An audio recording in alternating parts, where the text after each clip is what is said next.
naalok sa aking kambing doon, 7,000. Sa aking inahin, ay buntis pa naman. Yun daw ay kung mag-anak itatluhan. Aba, kaganda nga ng lahi noon. Oo, kung ay gandang-ganda, ko nanghihinayang na hindi ko mabili. Ang problema, saan tayo kukuha ng ibibili? 7,000 eh.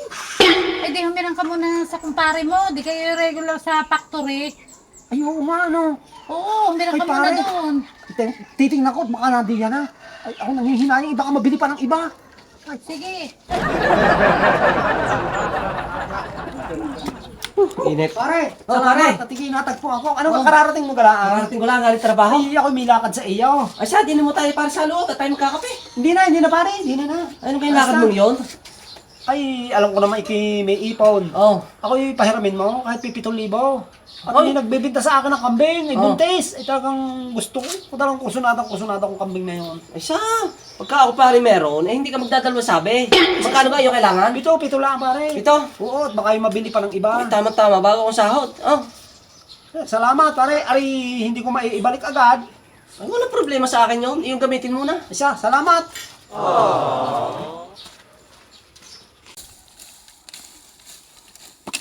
Pare, Pare. yan na yung dati mong nabiling kambing na buntes. Oo pare, yan na. Bagong anak pala yung iyong kambing na yan eh. Oo pare, yan pangalawang beses na pare. Di kayo buntis yan nung nabili ko. Oh, ay umanak na. Oo, 3 din ang anak ng una. Ay, yan. Pangalawa ng anak ka rin. Oh, kagaling naman. Oy, napakaganda ng lahi pare na yan. Yung inahin na yan. Laging 3 ang anak. Oo. Ay, ang ganda ng lahi ng iyong kambing na yan. Ako inay, may problema kami sa aming factory. Bakit? Ano nangyari? Ay, di kayo humina ang aming factory. Ay, ngayon, nagbawas ng empleyado. Ay, nakasama ko inay, di wala na akong trabaho. Wala tayong magagawa. Dito sa atin, masipag ka lang, hindi ka magugutom. Ang bala ko inay, ay mag-alaga ng 45 days na manok. Kaso inay, kakaunti ang aking ipon. Eh, saan ako kukuha ng pandagdag puhunan? Humiram ka sa iyong kumpare at yung bagong benta ng kambing. At yun nakakaloglag ngayon. Siya, pupunta ako nga inay at ako'y doon magsasabi. Sige. Pare, Oh, pare. Opo. ako'y may lakad sa iyo. Bakit anong lakad pare? Eh, ako'y natanggal sa trabaho. Ay, di Oh. ngayon ako'y walang hanap buhay. Ang bala ko ay mag-alaga ng 45 days na manok. Ay, baka ako'y makakahiram sa iyo ng pampuhunan. Ay, magkano ang iyong balak hiramain? Mga 10,000 lang, pare. Hoy, anong laki nun pare? Ay, katulad niya. Nakatanggal ka sa trabaho, ay paano mo mababayaran sa akin yun? Ay, di pag lumaki na ang manok at nabenta, ay di utay-utayan ko sa iyo. Naku, ay mahirap yung pare. Ikaw naman, pare, nung nagsabi sa akin na walang-wala, ay hindi ako nagdalawang isip. Pinahiram agad kita. Ay, yun naman pare, ibinalik ko agad sa iyo eh. Ilang araw kong nahiram yun at hindi ibinalik ko agad sa iyo. Ay, naku. Ay, pasensya pare, at kami hindi nga naglalabas ng pera eh. Sige, Mahirap. pare. Ngayon pala. Mahirap ngayong magpautang sa panahon niya yun. Oh, Salamat naman, Ineng, at ako'y tinulungan.